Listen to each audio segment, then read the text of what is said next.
Hello, everybody. This is Ken Tucker with Changescape Web. Today, I'm excited to be joined by Ian, Jeff, and Paul, and it is our special 200th episode. It's amazing to me. We started almost exactly 4 years ago. And really, one of the main reasons, really a couple of reasons we wanted to create this podcast. One is we wanted to arm small businesses with good information about how they can really grow their businesses, using effective marketing. And the second was really to kind of warn them about some misconceptions that they might have, or even, dealing with some potential bad actors out there that push things, really tool vendors who push solutions hard on them where they're good for the vendor, but not necessarily right for the business. And so, it just seems fitting that we come back, and focus this particular episode on the biggest misconceptions that small business owners have when it comes to a variety of marketing topics. So today that's what we're going to go through, and really I'm excited about it because I think this is going to be a lot of fun. I hope nobody's offended. We all have misconceptions that sometimes we need to have people kind of remind us and do some sanity checking for us because of knowledge that they have and a bigger picture of a situation that they may have. And so this isn't intended to offend anybody. It's intended to help you navigate through the often murky waters of the ever-changing world of the digital marketing landscape. So with that, I am going to start with Ian. So Ian, um, let's see, how about tell me one of the misconceptions that I know you've shared with me that you hear quite a bit is that all digital marketing agencies will create a marketing strategy or marketing plan for your business. What are the misconceptions around that? Yeah, and first of all, I didn't know we were going to offend people, so I'm strapping up here. I'm getting ready for this. Yeah, I think there's an assumption in the marketplace that first of all digital marketing agencies are created equal. I think there's also another and this is no fault of the consuming business, right? The consumer or the business buying the service. It's just a perception. Not all digital marketing agencies are created equal, and not all digital marketing agencies create a plan when you hire them. And even more than that, there are marketing agencies that will create a marketing plan for you, or they'll shoehorn you into their structure, which they would view as a plan, right? But I think one of the biggest things that we talk about a lot, and that's a holistic marketing plan that essentially becomes your marketing system. And I think that's a radically different concept that, in my viewpoint, even on the side of a pure holistic marketing plan, I have to tell you, like, the number of times I've run into that in the marketplace of competitive digital marketing agencies is minuscule. Like, I'm talking 2 to 5%. Like, it's so small. A lot of people, a lot of agencies will, drop a nice bullet point on their website saying they build marketing plans. There's always a marketing plan behind what they do, but rarely do they go out, do the research, understand your business, do an audit of your current digital marketing, build a plan around that, and truly understand who your ideal customers are that you're trying to attract, right? And then the implementation side is taking that plan and actually putting it into effect. So the some other kind of myths or misperceptions are that you only have to do a marketing plan, that it's a one-time deliverable. I know we view marketing plans as a living document. It's an untested but soundly developed plan But once you put it into the wild and actually start doing it and measuring the results, that's when you actually know, okay, yes, it was built on best practices. We had full confidence that it was going to work because we've seen it work before. But until you actually put it out in the wild, measure the results, optimize it constantly, you don't actually know how effective it is, right? Yeah. Those are a few of my thoughts, but I know that I do come up against this perception sometimes, and it does take some education, and equipping the business owner to understand, well, what questions should I be asking in order to understand what type of marketing plan everybody's going to be creating for me, when they go out for competitive quoting.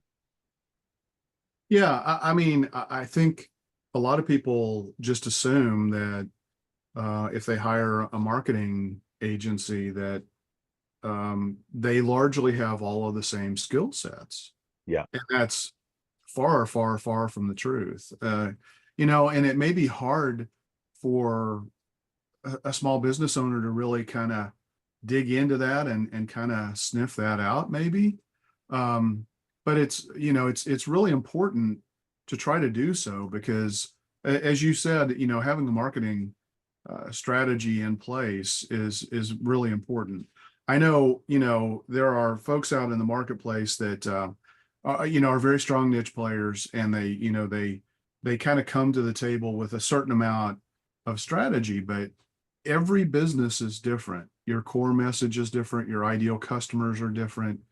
Um, your geography that you serve is different. So you can't just drop it in and think you're all good, and hope that it goes. So, Yeah, and just to the one of the points you mentioned in there, Ken, is like if you actually don't do the hard work of understanding the uniqueness of the business, the uniqueness of the marketplace, the uniqueness of the ideal customer that they're trying to attract, and the marketplace that they exist in, their competitive set, without that data, how do you make data-driven decisions, right? How do you, you're basically, taking best practices, hopefully, and putting them in play because they should work. And that's what a lot of agencies do is they've seen something work elsewhere, they put it in place in another market, but then you have to monitor it. But that's an uninformed or a lesser informed method than actually doing these deep audits, research, understanding what you can do. And by deep research, I'm not talking like, you pay an agency to go away for 6 months, they come back with this glorious plan that you can then implement. It's not like that at all. This is rapid research. It doesn't take weeks. It often takes days to gather the research, to develop the plan, to come back to you, and then ultimately to put it into place. And I think that saying, the value of the plan is in the planning, not the plan document. Right. And then, Right. the other saying that no plan, no battle plan survives first contact. Things are rapidly changing, especially in this world with technology. I mean, 2 years ago, who would have thought AI would be as dominant as it is now in things, right? And to try and chart everything out down to the minute detail just doesn't make sense. But doing the work, as you said, the competitive analysis, the positioning, the messaging, understanding the ideal clients, and then having a direction, a strategy. A strategy is different from a plan, right? But having the strategy that you're going to follow and use to guide you through the tactical implementation, I think, is important, and it's the value. Paul, I think I jumped in on you. Were you? no, I was just gonna something that Ian said about it's untested, and it's always untested because you don't know. You can do all the research you want, you never know 100% what your competitors are doing, and the competitive environment is dynamic. And we're probably going to touch on that later, but it's not a one and done thing because your competitors are probably most likely doing things to try and stay ahead in the marketplace, and the marketplace itself is changing and technologies are changing, so it's a very dynamic kind of thing. Yeah, And that, I absolutely. think, is an important point for business owners too, because they've got their business to run. right? They've got their day to day, their production, their operations, their financials and everything to run. And to try and keep up with things that are rapidly changing is just one more burden. It's a challenge. Yeah.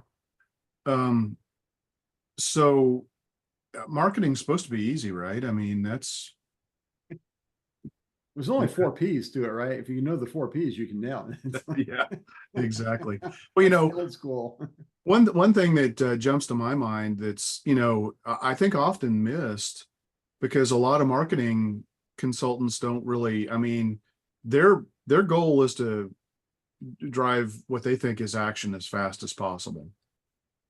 And that doesn't necessarily mean that it's the right action or it's for the right service. And I think it's really important for the business to take a step back and think about, all right, I don't just have one ideal client. I might have 3, 4, 5 different ideal client types. Who is really the best type of business for me to get from that ideal client type?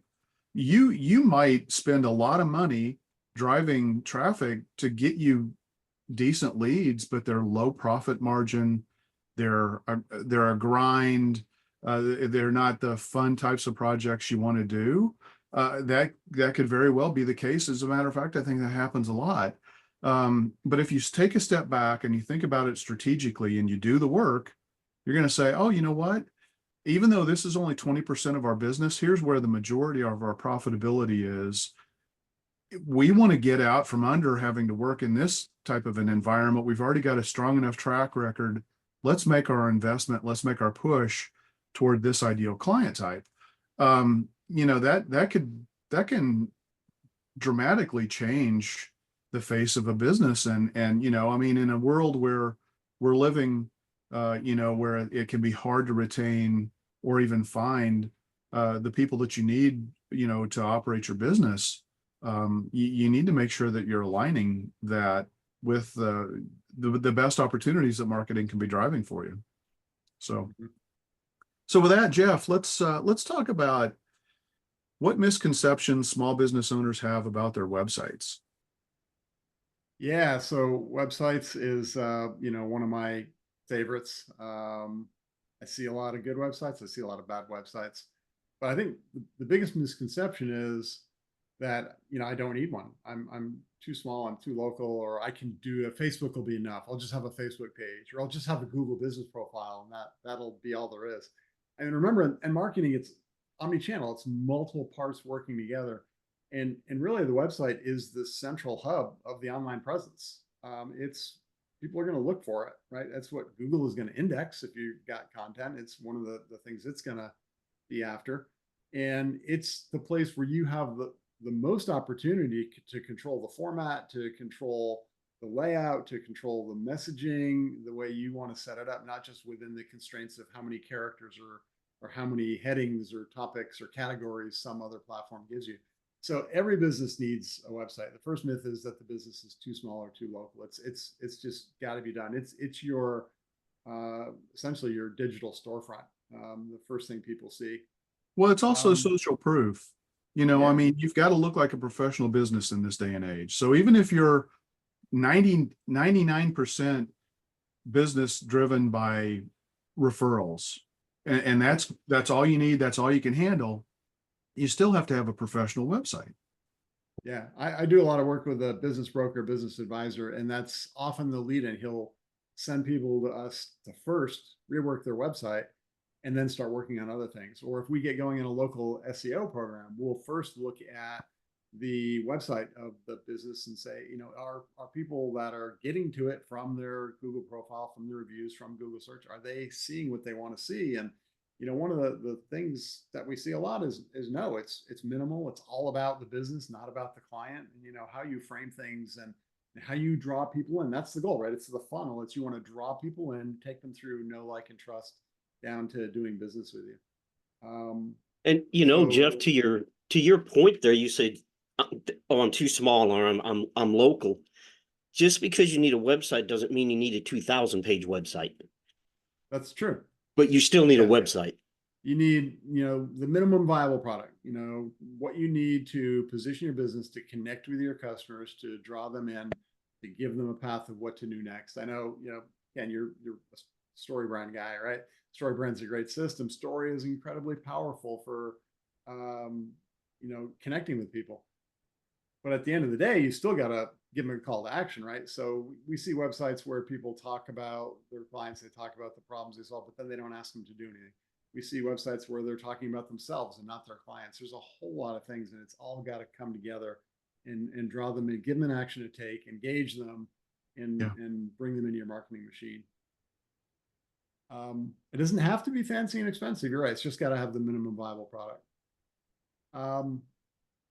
Other myths, I'll build my website and then I can forget about it. Now, I mean, I look at websites that are 10, 12 years old and they look like they're 10, 12 years old. And then we wonder why they're not doing it. I was looking at one the other day that isn't even mobile friendly. It's 2024. A lot of traffic's coming from smartphones. How can you not have a website that's mobile friendly? A website that was developed even 5 or 7 years ago is looking long in the tooth now. So they need to be updated to keep up with aesthetics. They need to be updated to keep up with changing business conditions. And they need to be updated content-wise to be fresh in Google's mind. If you are going to use Google search to bring traffic to your website, and Google's got 2 relatively equal websites to present to the searcher, which is Google going to find more valuable? The one that hasn't been changed in 7 years, or the one that continually gets new content? So they're not one-time projects. They don't have to be big, huge, elaborate, expensive projects, but they do need to be, touched periodically and updated for aesthetic reasons, for content reasons, for freshness reasons. And they're not going to guarantee customers, but not having one is going to guarantee you don't have any online customers, right? Or many. It's part of the minimum, the price of doing business is a website. And another one I want to talk about later is email. But I mean, there's certain things you just got to do if you're a serious business, and you got to do them right. They don't have to be big. They don't have to be huge. They don't have to be expensive, but they've got to be done right. And that means paying attention to what's current and what's, needs to be there. And, you had talked about some of these older websites and they even look old. And I guess it's been, I don't know, 7 or 8 years now, HTTPS wasn't even a thing. Now Google will penalize you for that. Yep. And one of the things that you talked about, Jeff, was minimal viable product, right? And I think I think you intend this, but just so our listeners, viewers know what we're talking about there, is that it's the expectations of consumers. There's a whole host of technical things in the background that make it a minimal viable product, but the expectations of the consumers is almost the biggest thing, because if they go looking for you and they find an outdated website or no website at all, you've just halted their whole buyer's journey, and that's to your own detriment, right? Yeah, and by minimum viable product in the website sense, 6 to 12 pages can get a lot of work done. A lot of the heavy lifting is done in the 6 or 12 pages. If you look at the Google Analytics of most websites, they're not getting even traffic to every page on the site. There's typically 6 to 10 or 12 that are bubbling up and getting most of the traffic. Those are the ones that do the heavy lifting. Those are the ones that need to be focused on first and need to be built out. Yeah, just today I was actually doing, publishing some podcasts for another podcast that I do.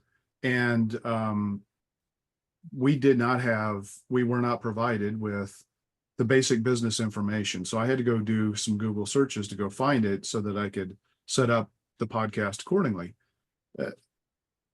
3 out of 3, I Googled their name and their location, and their website didn't even show up. They showed up. I mean, maybe their LinkedIn profile, maybe a Facebook page showed up, but website, So, man, I'm telling you, if you're getting a referral from anybody, an insurance agent, a real estate agent, whoever it might be, and they give your name of your business, and you make somebody have to work to find you, even though it's a referral from a very trusted source. Look, there's too many other choices. People are just going to move on. They're going to say, you know what? This must not be that credible of a business because I can't Yeah, even you know, easily find their website. to that point, Ken, there's another myth that, well, I don't want to build a website because I don't want to pay for search engine optimization. I can't afford it. Nobody's going to find my website if I don't pay for search engine optimization. It's just not in the cards. Well, there's a couple of aspects of that. Let's unpack it. You may not want to do SEO now, but you may want to down the road. So build the platform now. Don't like ignore it or don't do it wrong so that you have to do it over later. Lay the groundwork now. You can always add SEO later, but at the very least, to your point, Ken, your website's going to show up for branded searches. If somebody doesn't It know how to better. find Changescape Web, you know what? There aren't many other Changescape webs out there. I'm pretty certain you're on page one of Google for Changescape Web, right? And I see a I sure lot hope of so. branded searches in my clients. People don't remember their website URL. They don't remember the contact's name. They don't remember the phone number. They just Right. remember the business and they go out and they Google the business and boom, there it is. Yep. So, I mean, it's going to show up for certain key things. Now, if you're a personal injury attorney, yeah, you're going to have a little bit harder time showing up for that one right away. Sure. But for you know, the low hanging fruit keywords, the long tail, it's for sure branded searches on your name, your business name. It's going to show up, and you want to claim that online property. Yeah. The interesting thing too is that like business owners inherently understand this concept when you think about brick and mortar locations, but they forget that most people are actually researching businesses now online rather than like, you know, hey, I think I'll drive down to Driving Main around. Street and check. Yeah. So it's essentially like, you know, if you had a brick and mortar business and you either never unlocked your door or you never had any signage, that's essentially what it is. Like it looks like an abandoned building. They don't know, Lights are you know, off. how. Yeah. Yeah. Yep. Yeah. Okay, Paul, let's get to you here. So let's talk about some of the common misconceptions that small business owners might have about getting online reviews. Yeah, I think one of the first misconceptions they have is that, well, I don't need reviews. My business is built around referrals. It's like, well, at some point you're going to run out of referrals, but yeah, they matter to Google. They matter to people. You know, there's data that people trust reviews as much as they trust a referral from a friend. And so, yeah, they absolutely do matter. And one of the myths out there, a couple that I'll touch on, is that only 5-star reviews matter. Well, that's not true. 4 stars reviews matter too, because people realize that businesses aren't perfect, and you're going to have a bad day, and a lot of businesses think that people only write reviews when they're peeved, but they're more likely to write reviews when they're upset. But that's why you have to ask for reviews. You have to be proactive, and there's a lot of things you can do. It's not something that's completely out of your control. You can ask for reviews. You can automate the process to a certain degree. I wouldn't fully automate the process because that can lead to some really, really interesting things. But there's a lot you can do, and it's a lot of times a lot of businesses think it's difficult or it's time consuming, and that's why I said you can automate a lot of it. And it's not just Google reviews either, because you're if you're a real estate agent, there are, like, what is it, Zillow, I think it is, where people will go and they'll leave industry specific reviews. Attorneys have the same thing. So yeah, Google reviews are probably, in the whole scheme of things, the most important, but there are certain industries where there are industry specific review sites that you need to be getting reviews on as well. And people read them and they do trust them. And so if you're not getting reviews and your competitors are getting reviews, you're at a competitive disadvantage.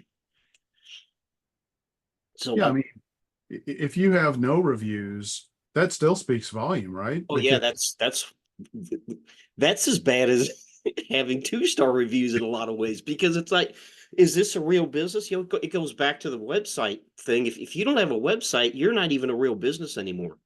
yeah, or people don't care enough about the product, service, or the delivery that you did to write a review ever. Right. That can look good for your business.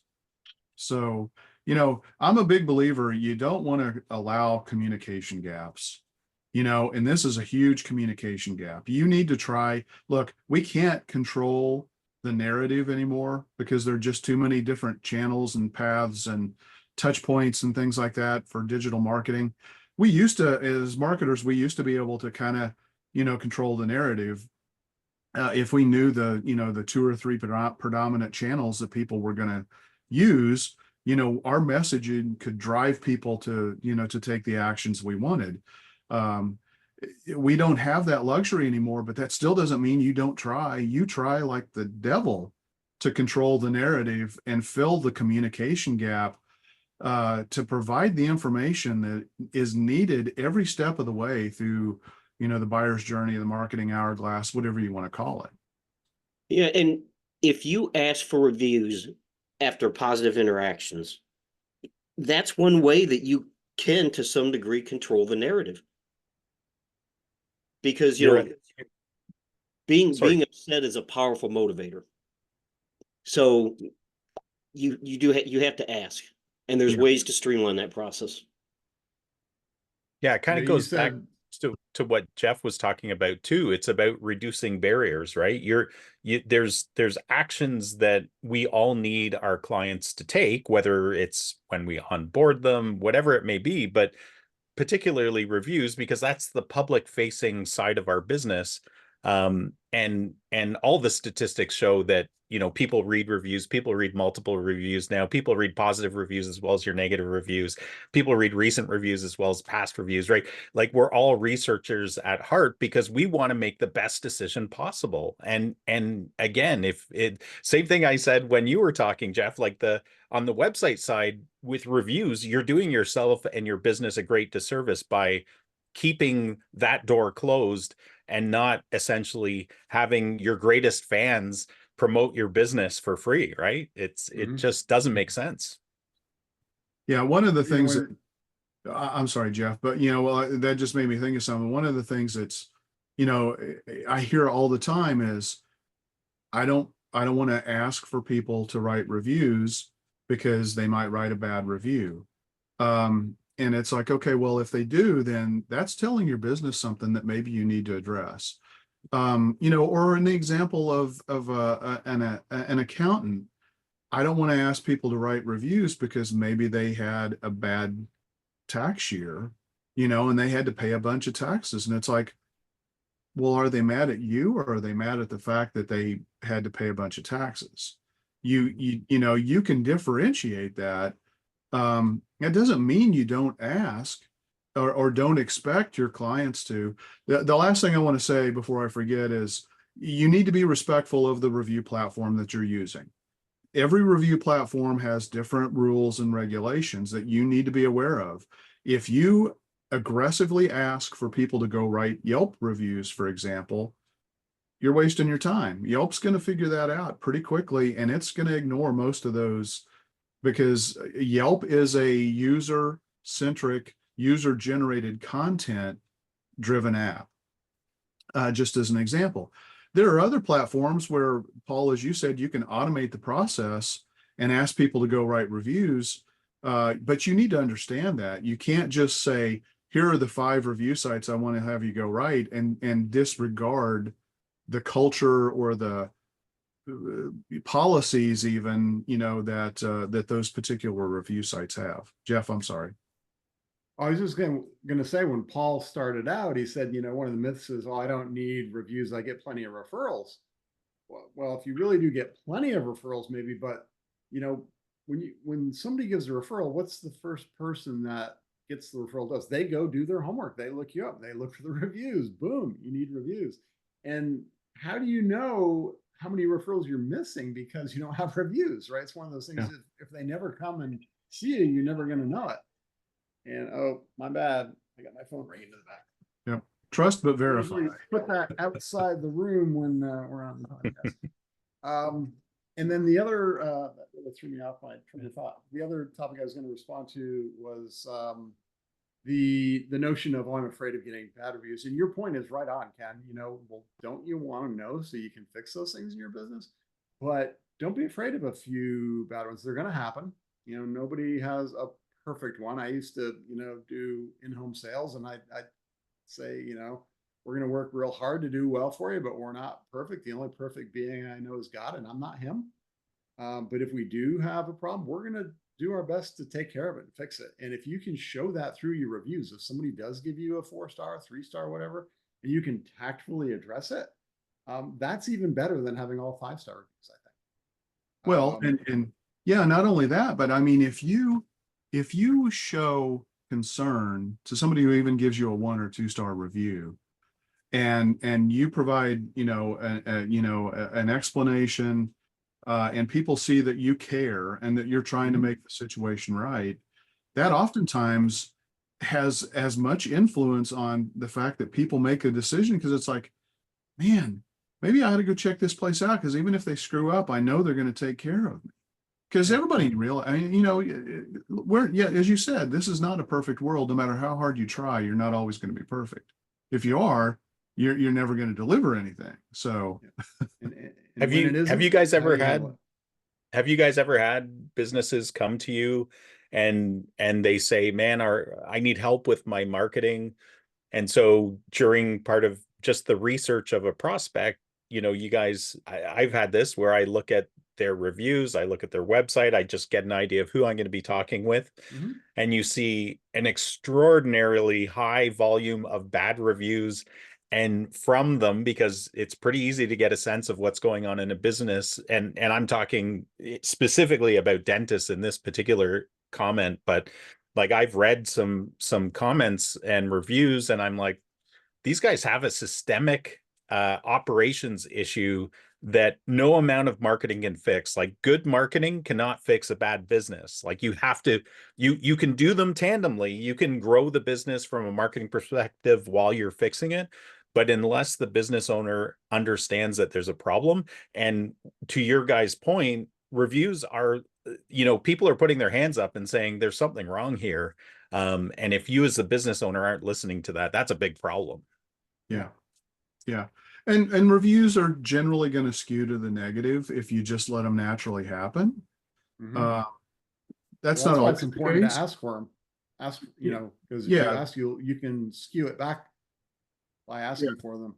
Yeah, it's not always the case, but you know, it certainly is often the case, and I think that that's an important thing to realize. I mean, we as human beings, you know, the things that make the deepest impressions with us, and store the deepest memories are typically, you know, when we feel like we've been wronged, when we've had a bad experience, or you know, and it takes an equally great, extraordinary emotional situation to feel, you know, very positive about something and have that be a deep memory.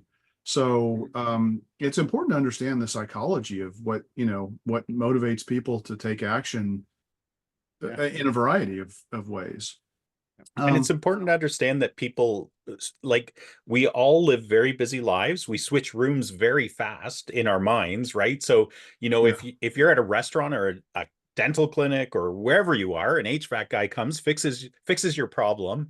You get your teeth fixed, you're overjoyed. You go to a restaurant, you have a great meal, you're overjoyed, you're spending time with your family. Once you leave, you're not thinking about that anymore. And that's just human nature. And that's why if you can prompt somebody after the fact and have that as part of your system for garnering reviews, turning happy customers into great online reviews, I think that's a win for everybody, as long as you're not, you know, overstepping bounds of policies and that kind of stuff. But it's just understanding human nature at the time. Yeah. Just one last thing about that point. I was just reading an article this week that was talking about how does the brain decide what memories to keep? And, you know, just think about the scenario. I mean, to me, it resonates like crazy, and I think it probably would for most of our listeners and viewers. And that is, when you have a bad experience, it kind of grates on you, right? And so, somebody's like, "Hey, how's your day going?" He's like, "Yeah, all right." I just, I had somebody, do this, and it, just really kind of ticked me off. Well, you're telling that story, it's reinforcing that memory, and then the next time you see somebody, it's like, "Hey, what's going on?" It's like, yeah, I'm doing all right, but you know what? I had this situation, and again, you're just again, you repeat it, you replay it, over and over and over again. And, you know, for me, maybe it's just the way I'm wired, but for me, the negative memories and the negative experiences are usually the ones that I find that I replay the most. And usually they get worse the more times I replay them. So maybe that's just me. Anyway, I want to ask one other follow-up question to you, Paul. Let's talk a little bit about this concept of, I want to ask people to go write reviews, but I only want to let them go write a review if I know they're going to write a positive review, a 4 or a 5-star review. We refer to that as review gating. Let's talk a little bit about that. What are some misconceptions there?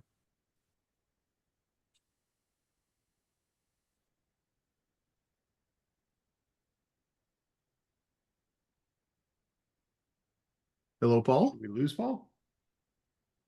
We Yeah, may. sorry about that. I have my microphone turned off. So You were giving an extraordinary answer, though. Yeah, I was, we were riveted. but I think what you're asking is it legal?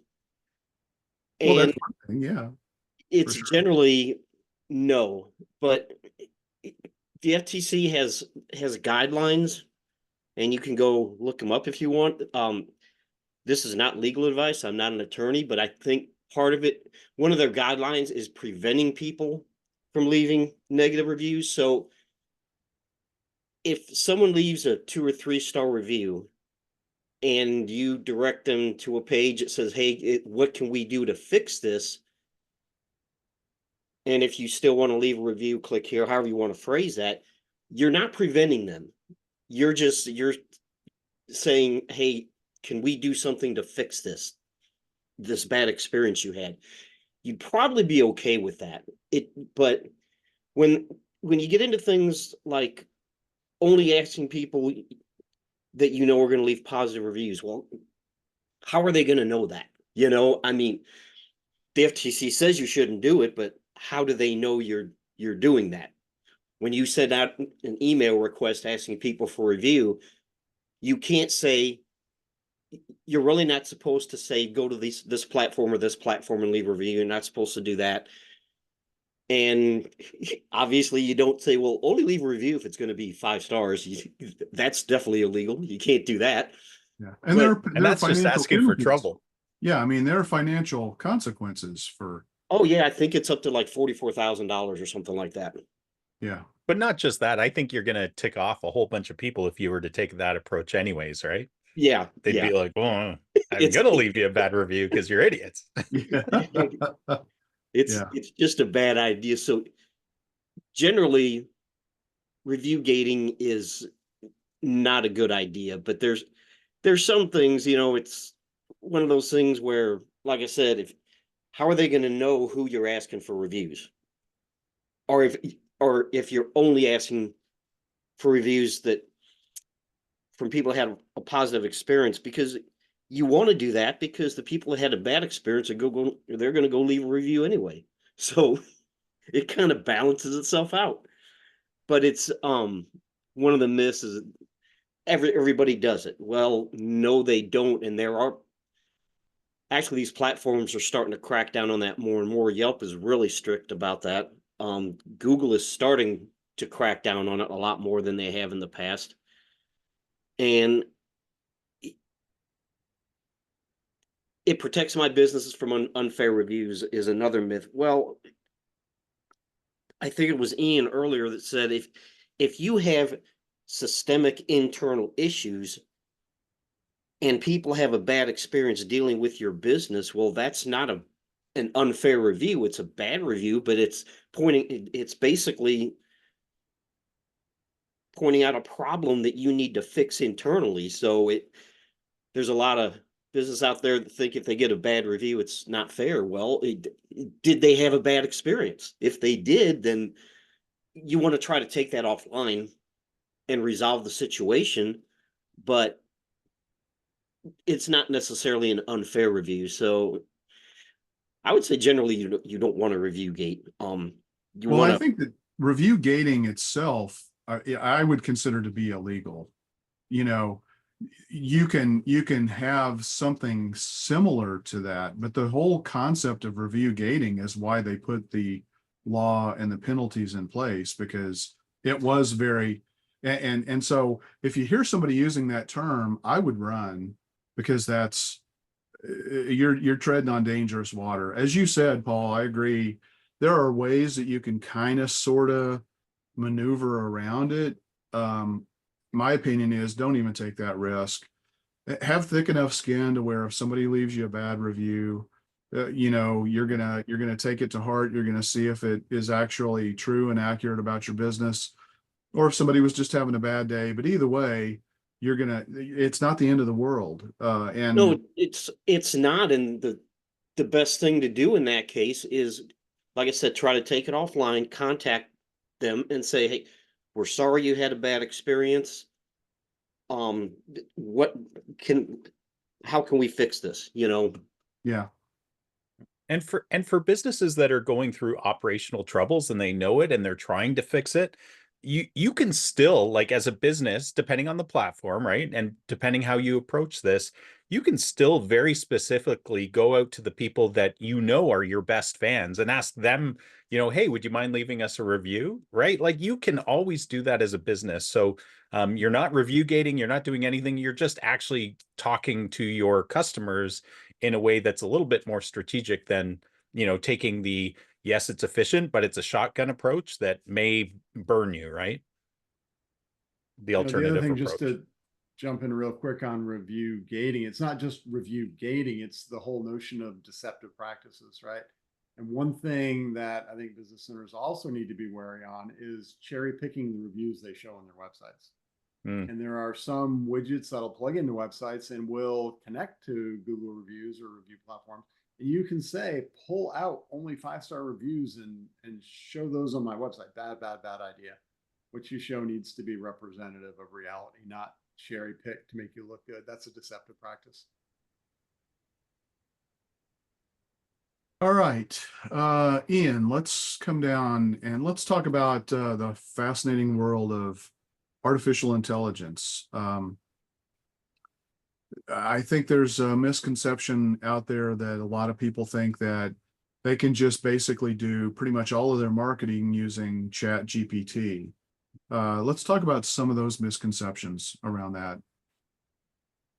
Yeah, I think the biggest part of that misconception is that, first of all, you as the business owner will actually have any clue of whether the advice that the AI is giving is appropriate or not. I think right now, I think that is the biggest gap and blind spot I think that people have. So, as examples, I've seen business owners that have actually done this, where they've like said, enough with marketing agencies.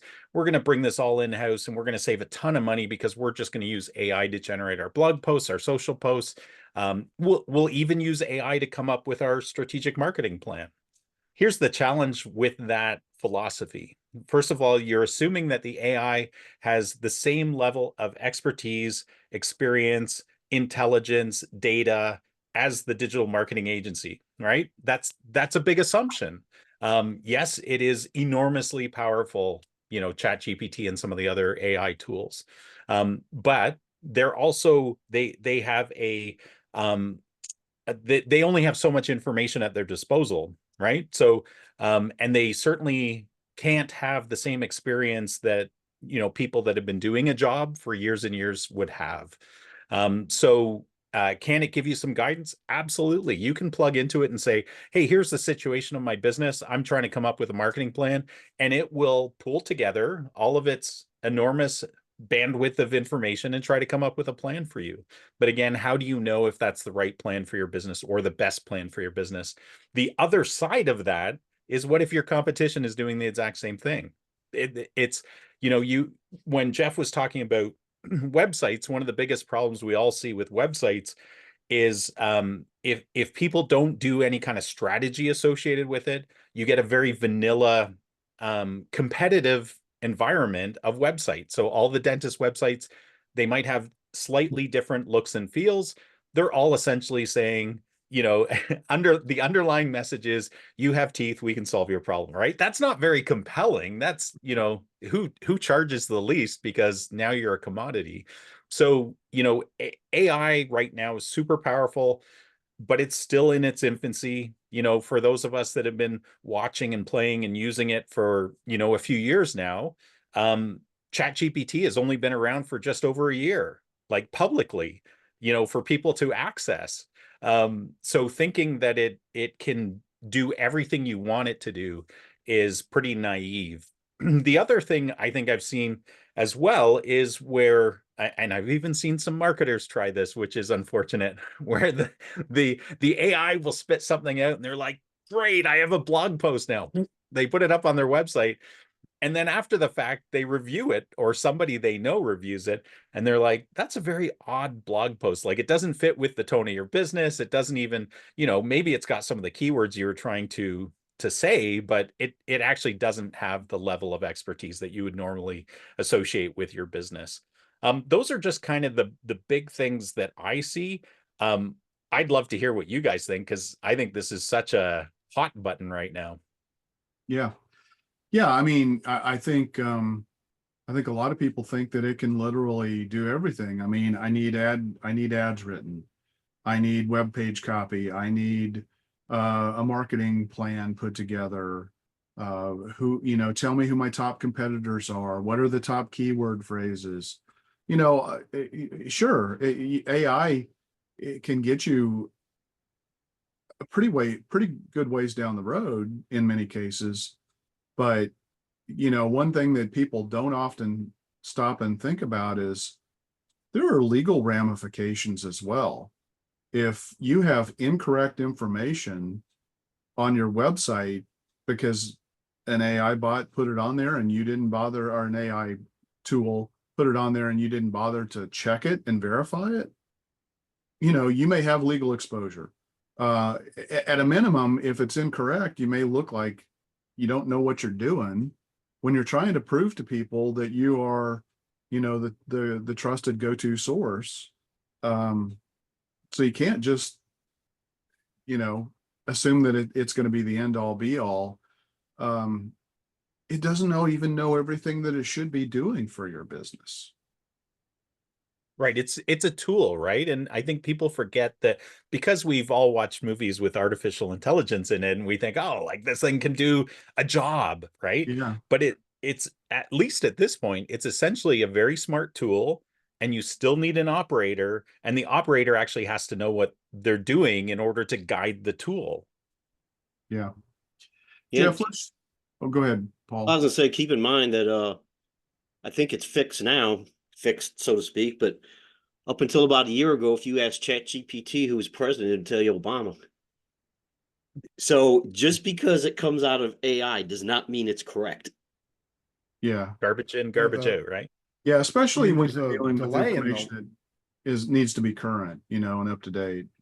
Yeah, I think now it'll tell you I don't have access to current information. I mean, these large language models, they are models. They were trained on some data that was a snapshot in time, and it wasn't yesterday. Yeah. And it wasn't all the data either, right? It just wasn't can't. all the data. Yeah. Right. And the so-called hallucinations in AI, I mean, AI is very good at inferring things. If I see A and I see B and then C happens, and then I see A and B again in a different situation, C is probably going to happen. Doesn't mean it did happen. Doesn't mean it's guaranteed to happen. But it'll tell you, yeah, it happened. And that's a hallucination. It's just based on something that's wrong. So that's where the human element comes in. It needs to be monitored. It needs to be controlled, and it's a tool. And anyone that's taking it verbatim, I'll just, write 1,200 words on, the need for transparency in financial transactions, and then they cut and paste it into their blog. Big, big, big mistake. Yeah. Yeah, so Jeff, keep going on that. I want you to Yeah. talk a little bit more about, having AI write your content for you. What are some of the big misconceptions or issues there? Yeah, so I think, one of the myths is that AI is replacing humans, and it very well may over time in 20, 50, 100 years. Jobs as we know them now may not exist, but you know what? Jobs that we knew 100 years ago don't exist today either, by and large, but they change, it evolves. So I think a lot of the writing task is being replaced by AI, but it's turning writers into editors because the human touch still needs to come in. They need to be involved. They need to put in sanity checking, the fact checking. They need to put in the tone, the context, I think, as John Jantz calls it, that goes around generating content. They need to check for the hallucinations. They need to put in the examples and the case studies that a large language model may not have access to. So AI is not completely replacing human writers. It's just changing how they do their job. It's a tool to let them do a lot of the background, do a lot of the basic stuff, and then really turning writers into a higher level editors. It's good at short form. It's not as good at long form, but you can do a lot of short form pieces if you're guiding it. If you have that plan of how to guide it, you can do a lot of short form pieces and then stitch it together. There is a concern about the quality. I mean, for sure, if you play around with Chat GPT or any of the models, after a while, it's going to sound the same, and you're even going to look at content and go, "Oh yeah, that was written by Chat GPT." Certain uses of words. Now you can overcome some of that in the prompts by saying, my favorite, don't use the word bespoke. Don't use the word innovative. That's overused. But you'll start to recognize the quality of it starts to sound very one note, very robotic. Personally, when I use AI in helping to generate content, I'm using a suite of tools. I'm not using any one tool. I'm mixing and matching the best. And, I'm doing tone and voice analysis, and I'm doing pattern recognition for AI generated patterns, and then you can get a lot higher quality content. But again, it's the editing function. It's the higher level value add that we can add as humans, and that's great for me. I'm an engineer by background. I scored a 520 on the English SATs. Now over the years, I've learned more, and I can write a little better than I could then, but I still hate it. So I love getting into AI and using it to help me with it, but I've still got to do the final writing myself. Yeah. It won't necessarily get you penalized by search engines. That's another myth. Poor content will, and poor content can be human generated. So if again you take that AI generated content and you don't do the human value add to it, you're probably going to get penalized, because guess what? I think, like Paul said, if 5 businesses ask for an article on the same general topic, they're going to all have 5 articles that sound generally the same, and Google's going to go, yeah, who cares? Right? It's that context and that value add and that differentiation, just like in your marketing and your messaging. What makes your business different? What makes your content different? What makes what you have to say different has to come in. And then the originality and the authenticity comes back through the human touch. AI is automating a lot of things. It's providing a lot more research and a lot more tools for rewriting, tools for tone and voice, actually fairly inexpensively.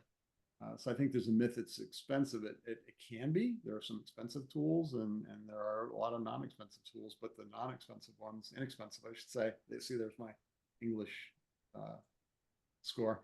The inexpensive ones are very, very much in reach and very useful. But you still gotta provide the value out of the human side of it.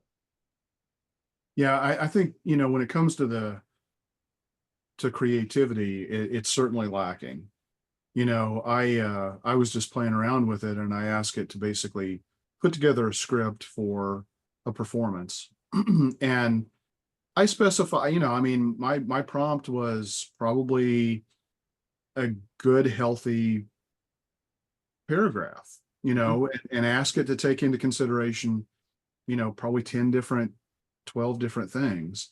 And it did a great job of providing a structure, and an interesting structure at that. But still, it's like, okay, well, that's it's like I had a friend of mine take a look at it because I was just curious to see what their thoughts were, and it's like, yeah, that's kind of like first grade or first level or first year of college kind of a Mhm. work.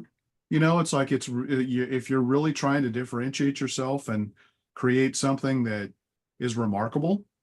And again, you know, I mean, the word remarkable, I think, is really important. HubSpot, you know, stressed this at the, you know, when they coined the phrase inbound marketing, you want your content to be remarkable, meaning you want people to continue to talk about it, but also to also be remarkable. Yeah. So yeah, I mean, if you're okay with vanilla, you know, okay, it's probably it might be good enough, but it may also get you into some legal trouble Yep. or make you look foolish. So, all Yeah, right. I was gonna say, Ian had said earlier about someone just generated an AI article and stuck it on their website, and then somebody came back after the fact and looked at it. Microsoft and Google in their, because Microsoft does have a search engine, and in their algorithms, they do have AI detection. And if you do what Ian was saying, you may not get penalized. Google just won't index that piece of content, which in itself is kind of a penalty when you think about it. And It's just to lower be value clear, because it's generic. I know we've had this conversation before where we actually unpacked the idea of, like, Google will say they don't penalize websites, but like just what you said, Paul, is so important for business owners to understand. If your goal is to be found, then not Gotta be having a found. page then not having a page index, in your view, would be a penalty. So be smart about what you post. Yeah. Yeah. All right, Paul. Let's just kind of go quickly. I'll start with you. Let's do a couple each, just quick hits here of misconceptions that you guys want to address. So Paul, I'll start with you and then Ian and then Jeff. All right, since we're talking about AI, I'm gonna go with the AI bots on the All right. website. Um, First of all, AI driven bots are not perfect, okay? So just keep that in mind. There's things you can do, there's ways you can train it, um, but they're not perfect. So test the bot and train it. I'm not gonna get into that.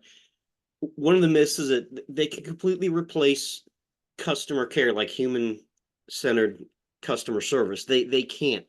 They can guide them down a path. They can answer questions. They can actually, if you're using a self booking calendar, they can help people self book. They can do a lot of things like that.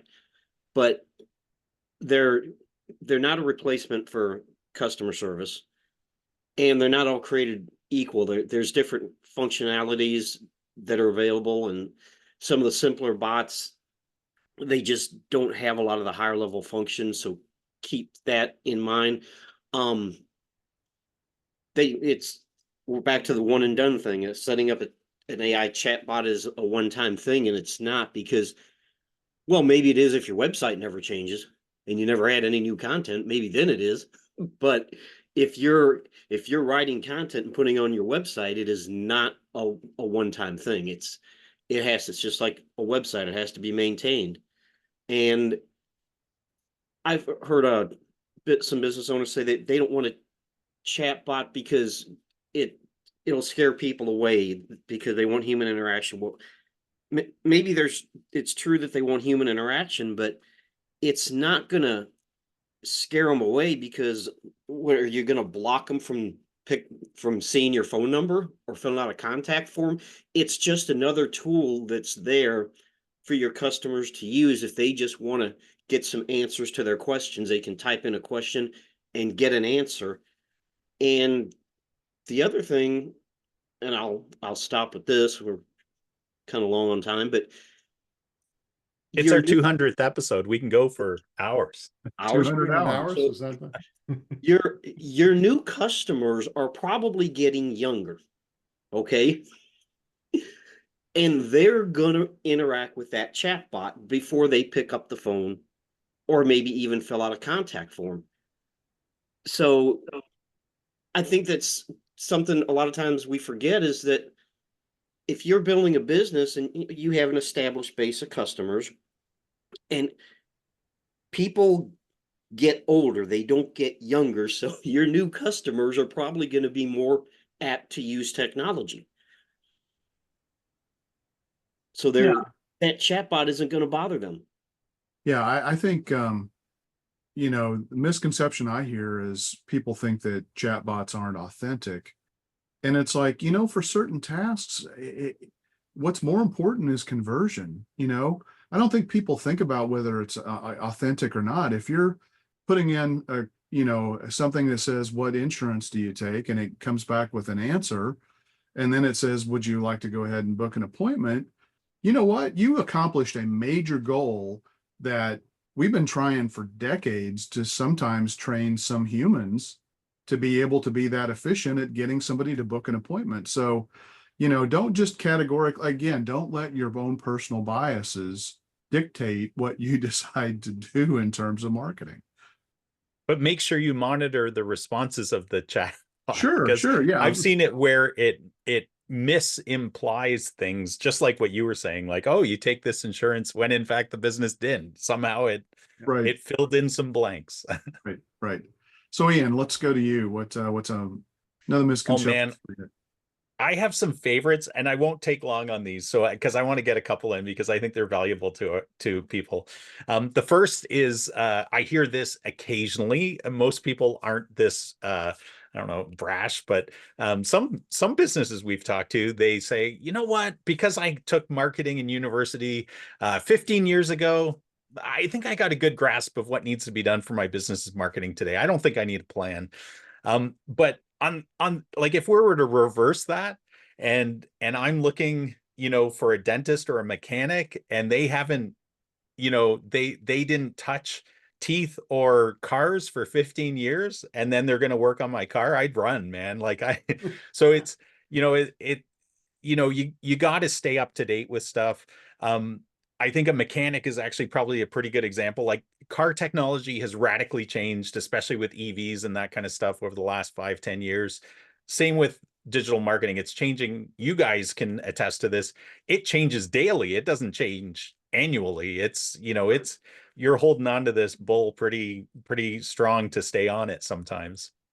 The other myth I think that's really important, and whether people voice this or whether they think it, a lot of business owners have this one, and that's, you know, they pull you aside as a marketer, and they hush their tone a little bit, and they say, hey Ian, hey Ken, hey Jeff, hey Paul, you know, tell me the truth. Like, what's the silver bullet? What's the one thing I can do to like blow up my leads, like get so many leads I don't know what to do with? Like, I know you guys know the answer and you just don't tell anyone because it wouldn't be profitable or something. I don't know.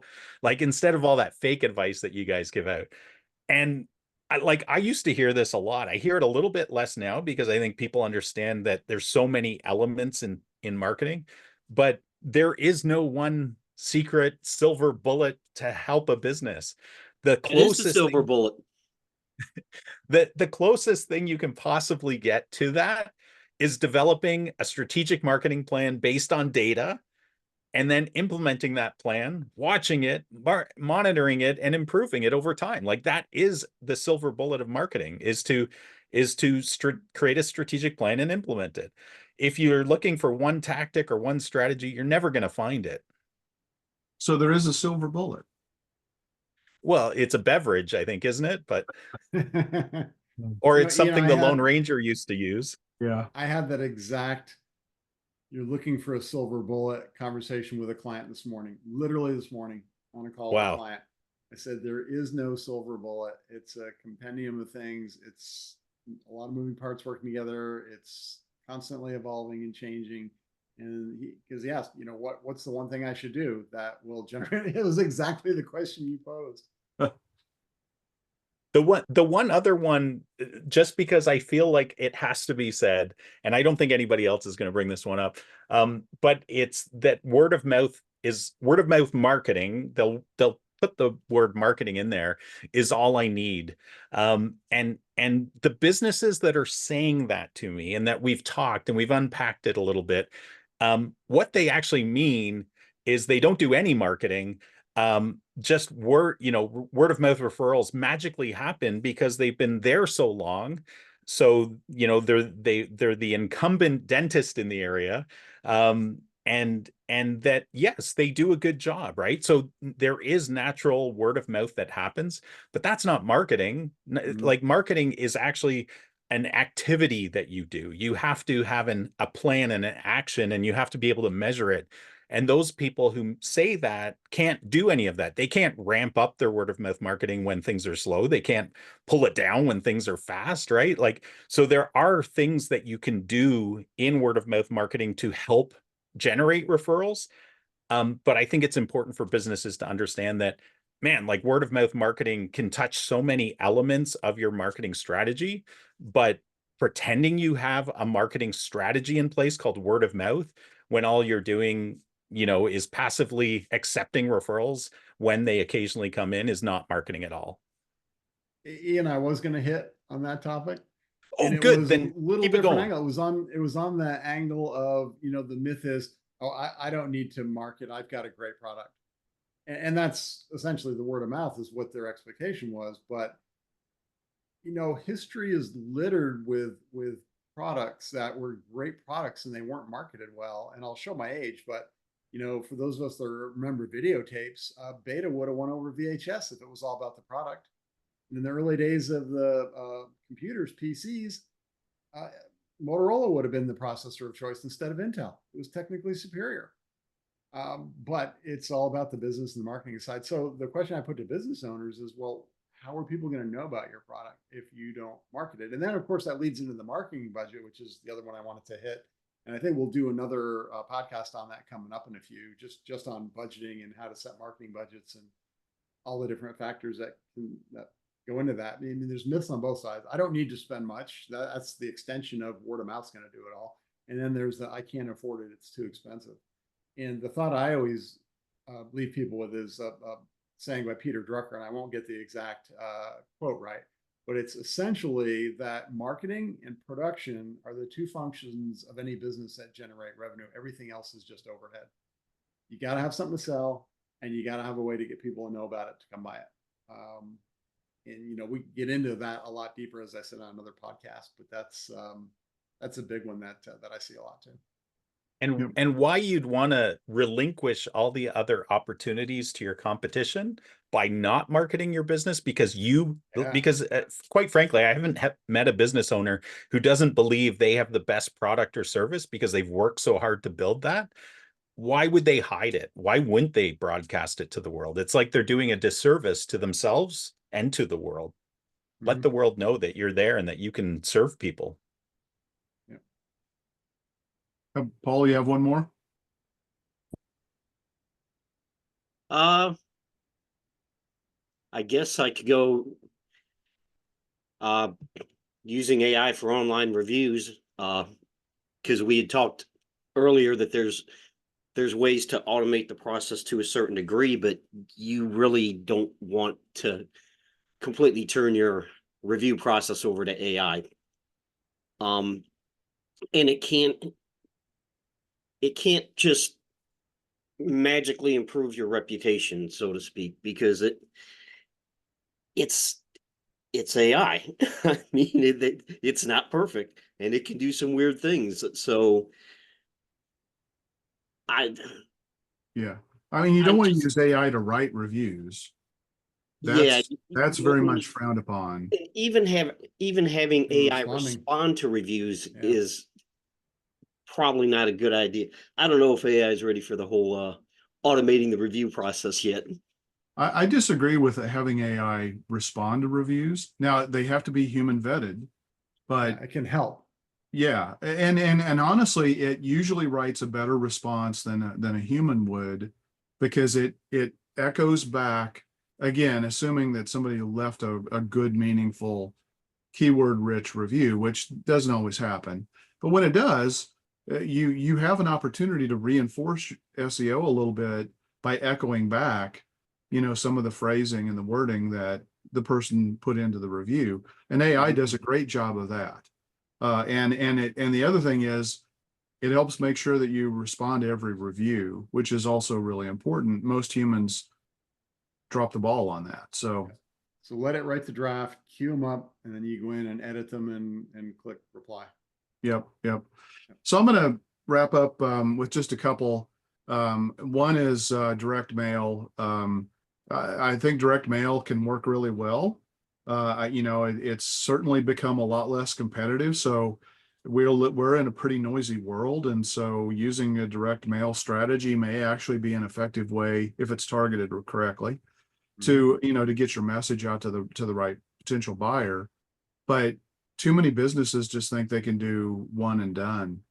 I'm going to send out 10,000 postcards, and I'm going to get a bunch of leads, and you send out one piece of mail to 10,000.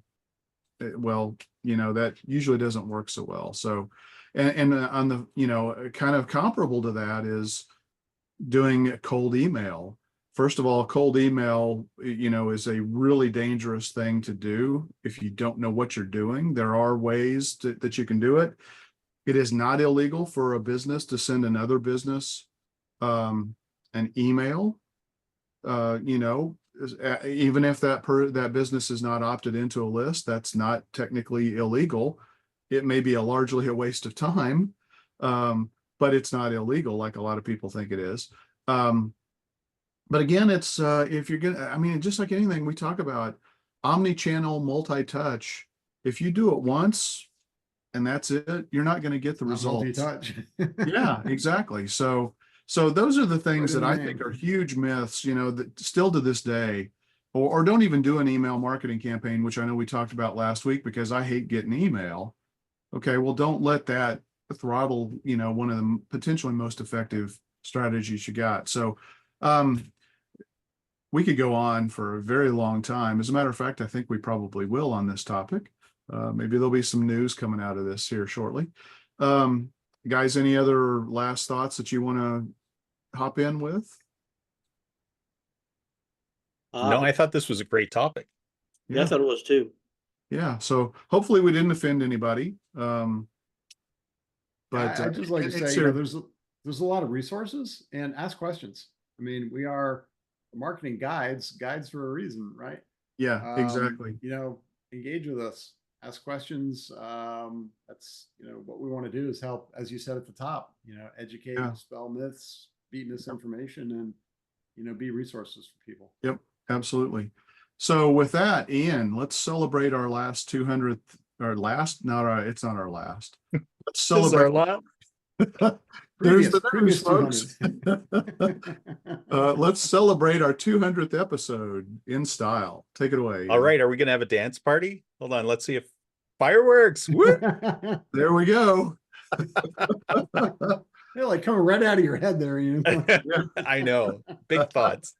Well, thank you to all our listeners and viewers to watching this. Thank you for being a part of this and for your contributions to this.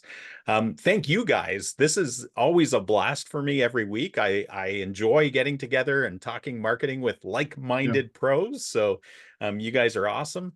And for our listeners, let's make the next 200 even better. Send us your comments, send us your wishes, your biggest marketing burning challenges that you want to overcome, and we would be happy to chat with you about those or to produce a podcast about those. So until next week, folks, keep calm and market on.